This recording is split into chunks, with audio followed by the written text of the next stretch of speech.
दूरंदेश TV के viewers अस्सलाम वालेकुम। ईरान की जानिब से इसराइल पर हमले के बाद मशरिक़ वस्ती में जंग के बादल नमूदार हो चुके हैं। इसराइल ने जवाबी वार करते हुए ईरान के बहरी जहाज को उड़ा कर रख दिया है और सूरत हाल मजीद अबतर हो चुकी है। इस हमले के हवाले से ईरानी हुक्काम का मौक़िफ़ भी नहायत अहम है, जिसकी तफसील आपको आगे चलकर बयान की जाएगी।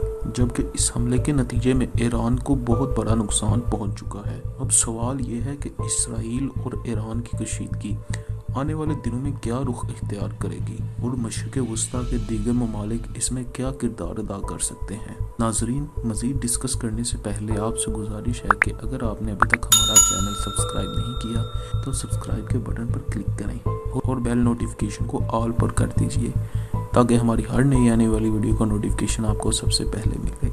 नाजरीन, 21 अप्रैल के आखिरी अशरे में हुआ कुछ यूं कि यूनाइटेड स्टेट्स ऑफ अमेरिका, बरतानिया और फ्रांस समेत पूरे नेटो के लाडले इसराइल का सारा गुरूर खाक में मिला दिया गया है। इसराइली मीडिया ने रिपोर्ट किया है कि जुमे की शब गजा से इसराइल पर 36 मिसाइल फायर किए गए। 22 अप्रैल को इसराइल की न्यूक्लियर तंसीबात के करीब एक मिसाइल भी फायर किया गया। इस हवाले से इसराइली मीडिया ने रिपोर्ट दी कि ये मिसाइल शाम से फायर किया गया था। अलबत्ता कहा यह भी गया कि ये नादानिस्ता तौर पर उस मकाम पर गिरे, जबकि उस मिसाइल का हदफ कुछ और था। आपको बताते चलें कि इसराइल पर जब भी इस तरह के धमाकाखेज वाक़यात रोनुमा होते हैं तो फ़लस्तीन पर ख़तरे की घंटियां बजना शुरू हो जाती हैं। इस मरतबा भी यही हुआ। मालूमात के मुताबिक गाज़ा की पट्टी से इसराइल पर 36 मिसाइल दागे गए।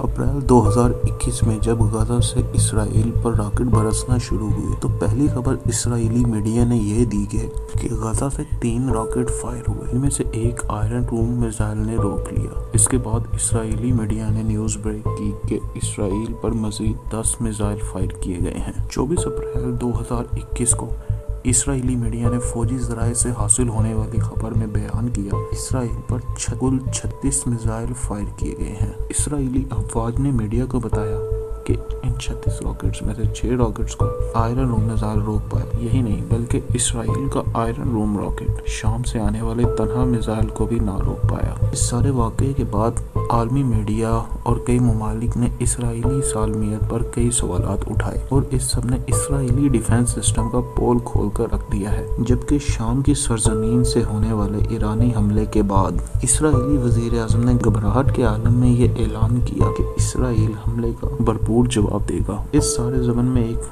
खबर सामने आई है कि इसराइल ने ईरान पर एक कारी वार किया है और ईरान को ज़बरदस्त झटका देते हुए ईरान को ये बता दिया है कि इसराइल से पंगा लेना उनके लिए मुहलिक साबित हो सकता है। ताहम दिफाई माहिरीन के मुताबिक हालिया हमले में ईरान ने जो जख्म इसराइल को दिए हैं शायद इन्हें बढ़ने में कई साल लग जाए, क्योंकि इस एक हमले ने इसराइल के दिफाई सिस्टम को नाकारा बना दिया है और इसराइल जो कि खोखली ताकत बना हुआ था उसका सारा पोल खोल दिया है और इसराइल का सारा गरूर खाक में मिल चुका है। दूसरी जानिब अगर बात की जाए इसराइल की जवाबी कार्रवाई की, इस हवाले से ये खबर सामने आई है कि इसराइल ने ईरानी सरजमीन पर मौजूद हवाई अड्डों पर जंगी कार्रवाई की है, जबकि इसराइल ने लबनान की बहरी हदूद में मौजूद ईरान के ऑयल टैंकर को भी निशाना बना डाला, जिससे ईरान को बहुत हद तक नुकसान उठाना पड़ा और ऑयल टैंकर पर हमला ड्रोन के जरिए किया गया है और मगरबी मीडिया इस हमले को इसराइल का बदला करार दे रहा है। इत्तलात के मुताबिक शाम के साहिल के करीब हमले के बाद ऑयल टैंकर में आग लग गई, ताहम इस आग को जल्द ही बुझा दिया गया और इस वाक़े में किसी किस्म का जानी नुकसान नहीं हुआ। इस वाक़े के बाद ईरान की जानिब से किसी किस्म का रद्द-ए-अमल सामने नहीं आया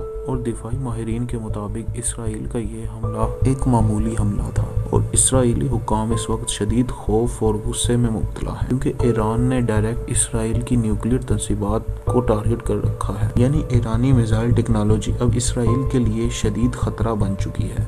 किसी भी वक्त ईरान की जानिब से बड़ी कार्रवाई की जा सकती है जो खित्ते समेत पूरी दुनिया भर को जंग में तब्दील करने के लिए काफ़ी होगी। ताहम अब देखना ये है कि अब ईरान और इसराइल की हालिया कशीदगी आने वाले दिनों में क्या रुख इख्तियार करेगी। क्या ये कशीदगी बड़ी जंग में बदलेगी या मामलात सुलह सफाई से हल हो जाएंगे। खैर, ये सब तो आने वाला वक्त ही बताएगा। इस सारी सूरत हाल के हवाले से आपकी राय क्या कहती है, कमेंट कर आप ज़रूर बताइएगा।